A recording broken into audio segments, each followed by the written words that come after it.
बिन्ती छ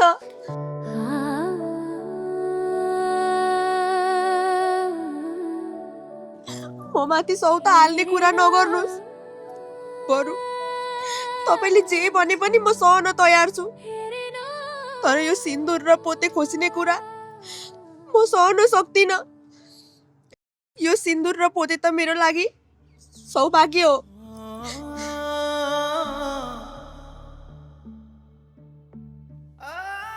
अनि के त बाजीलाई मैले हात्ती पसेर राखौँ? बिहे गरेको 2 वर्ष भयो, मलाई चाहिँ सन्तान चाहिँदैन। म कसरी बाजी हुन सक्छु? अरू कारण पनि त हुन सक्छन्। बिहे गरेर आउने बित्तिकै जो कोहीको सन्तान हुन्छ भने पनि त छैन। कतिको त 6-7 वर्षपछि पनि सन्तान भएको रेकर्डहरू छन्।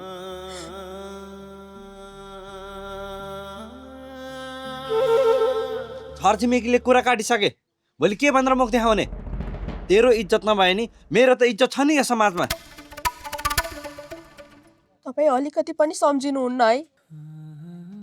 यो पनि कसैकी छोरी हो, यसको पनि मन हुन्छ। मैले अलिकति वचन लाउँदा यसको मन दुख्ला भनेर। फेरि ममै कमजोरी छ भन्ने प्रमाण पनि त छैन।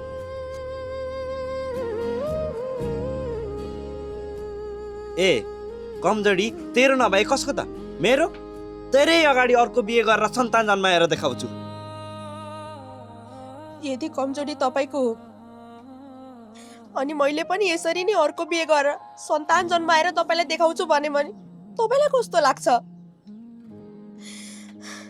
सन्तान नहुनुको पीडा मलाई पनि त छ नि। यदि कमजोरी ममा नभएर तपाईँमा पनि त हुन सक्छ।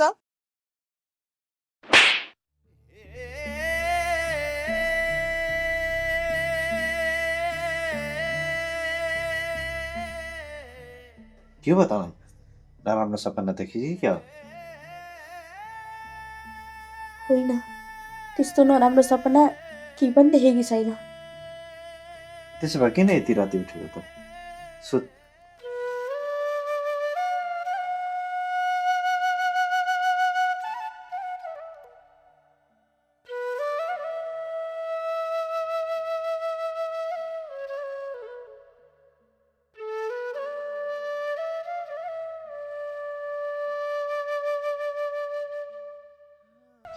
बिनिता, अनुहार त मलिन देख्छु त। सत्यता कुरालाई सम्झिरहेको छौ कि क्या हो? बिर्सिने प्रयास नगरेकी त कहाँ हो र? उहाँको मृत्युपछि बाँच्नकै लागि भनेर चिया पसल खोले, तर लाग्छ हरेक बिहान म उहाँकै लागि चिया बनाइरहेकी छु।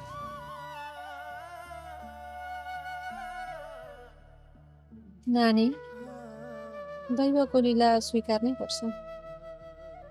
तिमी जस्ता हरेक नारीलाई परेको छ यो पीडा। मन बुझाउने कोसिस गर।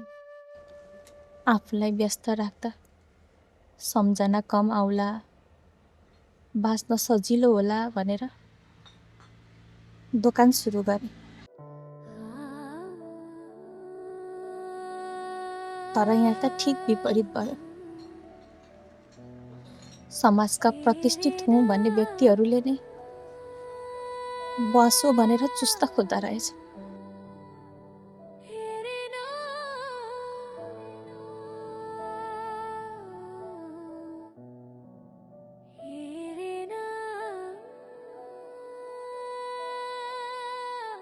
तिमीले के भन्दैछौ? मैले बुझ्न सकिनँ नि। हिजो दोकानको भाडा उठाउन बद्री आएको थियो।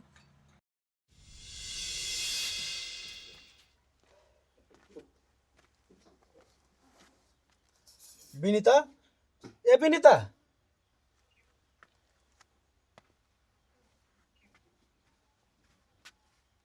ए दाजु बस्नुस् न, चिया बनाएर आउँछु है। पर्दैन। तिमीसँग एउटा कुरा गरेर म फर्किहाल्छु। कस्तो कुरा दाजु, भन्नु न। दोकानमा बिक्रीबट्टा छैन है क्या हो? भाडा नदिएको पनि 2-3 महिना भइसक्यो। हेर्नुहोस् न, लगाएको सामान केही पनि बिकेको छैन। उता पनि साउले फोन गर्दै हुनुहुन्थ्यो,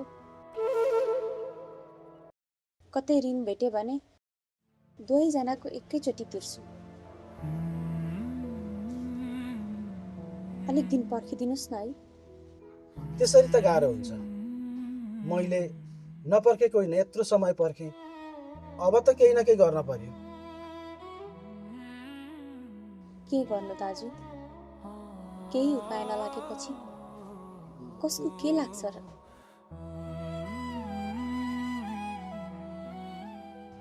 उपाय त धेरै छन्, बस कुरा मिल्नु पर्यो। के कुरा हो दाजु? भन्नुहोस् न। मैले तपाईँले भनेको कुरा कहिले नमानेकी छु र? नाइ त भनेकी छैनौ। अहिले दोकान त्यति राम्ररी पनि चलेको छैन। मलाई मजाले थाहा छ कि 1-2 दिन दोकान बन्द गर्ने। किन र दाजु? भर्खर अलिअलि ग्राहक बन्दैछन्, त्यो पनि भट्केला। फेरि दोकान बन्द गरेर मेरो मन बुलाउने बाटो यही हो। मलाई त गाह्रो हुन्छ। त्यही तिमीलाई मन बुलाउन सजिलो होस्, भाडाको पनि पिर नहोस् भनेरै भन्दैछु। 2-3 दिन रमाइलो ठाउँमा घुमेर आयो भने तिम्रो दिमाग पनि ठन्डा हुन्छ। यो कुरा तिमी र म बाहेक कसैलाई पनि थाहा हुँदैन।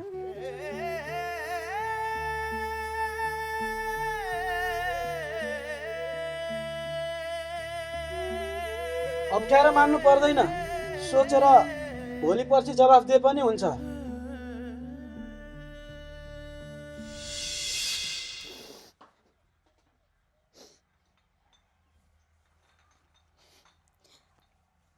दाजु जत्तिकै मानेका मान्छेहरूले त यस्तो गरेपछि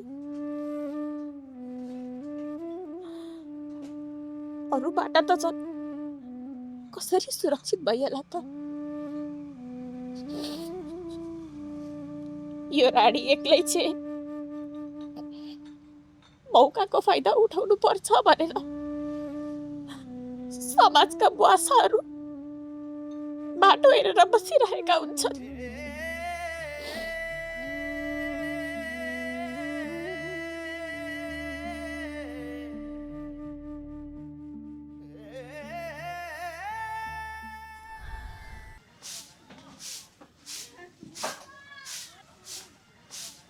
सुन्नु न, हिजोबाट महिनावारी भएको अत्याधिक रगत भएको छ।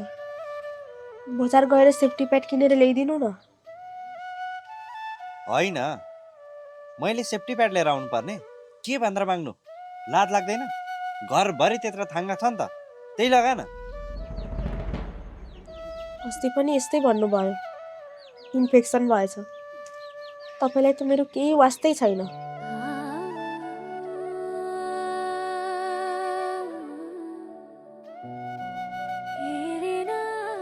अब तँलाई वास्ता गर्नको लागि केमा काँधमा बोकेर हिँड्नु?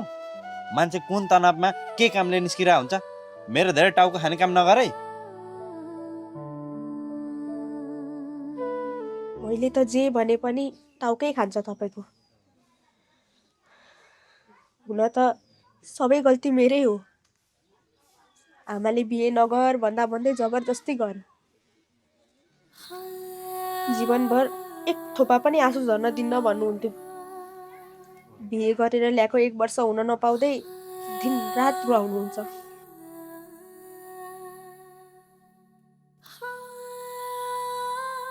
अनि मैले चाहिँ के गर्नु? तँलाई प्याड किनेर ल्याइदिँदा चाहिँ हँसाएको, अनि नल्याइदिँदा चाहिँ रुवाएको हुन्छ? मान्छेको जस्तो दिन रात रक्सी खाएर पिट्ने बुढा परेको थियो भने के गर्थिस्? कमसेकम आफू पनि त खुसी हुन सिक्ने होला नि।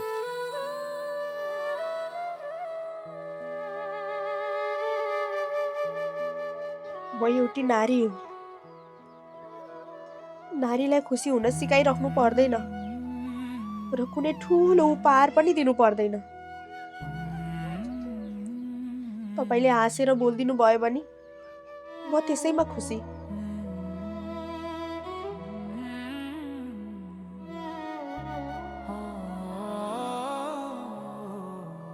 मान्छे हो यार, हामीलाई पनि त तनाव हुन्छ। साना साना कुरामा अड्को थाप्न मात्र जानेको चाहिँ छैन के? यो दुनियाँमा तँलाई मात्र महिनावारी हुन्छ?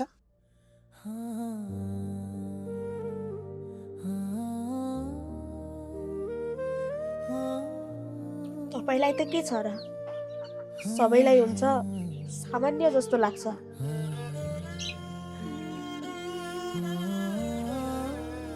तर मलाई मात्रै थाहा छ कस्तो हुन्छ भनेर।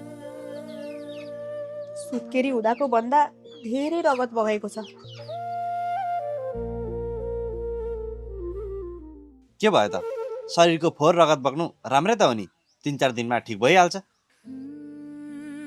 रगत बग्दा मान्छे कति कमजोर हुन्छ भनेर भोग्नेलाई मात्रै थाहा हुन्छ। मलाई जति तपाईँलाई भएको भए तपाईँ उठेर पनि हिँड्न सक्नुहुन्न थियो होला। गाह्रै भएको भए ओछ्यान ल्याएर सुत्ता हुन्छ। 12-72 कुरा किन गर्नु पर्यो?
हेलो छोरी, के गर्दैछौ?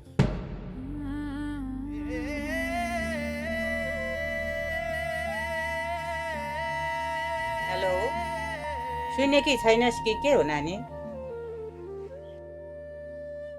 सुनिरहेकी छु आमा। सन्चो छैन कि क्या हो? तँ सन्चै छस् काली? कि ज्वाइँसँग झगडा गरिस्?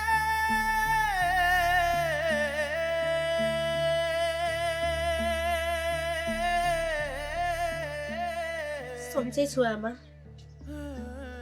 बिहे गरेर ल्याएदेखि ज्वाइँले एक थोपा पनि आँसु झर्न दिनुभएको छैन।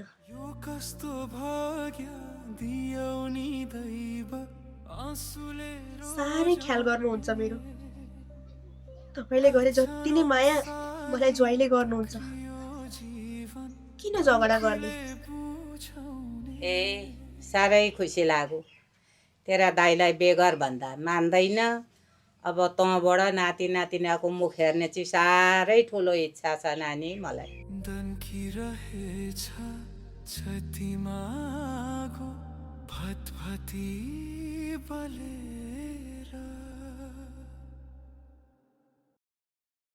हेलो, किन आवाज आएन त? सुन्दैछस्? सुन्दैछु आमा, नेटवर्क नभएर होला। त्यही त, ज्वाइँ कहाँ हुनुहुन्छ? साह्रै न्यासरो लागेको थियो, आउँदौ न यता?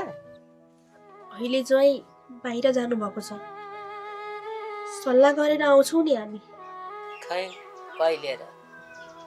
माथलाबाट दाजुले खसीको मासु ल्याइरहेको थियो, तँलाई साह्रै मन पर्थ्यो र अलिकति राखिदिरहेको थिएँ, त्यत्तिकै गनाउने भयो।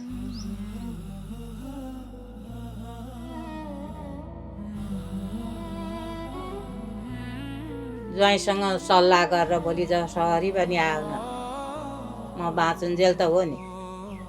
म मरेपछि भोलि भाउजू कस्ती आउँछे, बोलाउँछे बोलाउँदिन।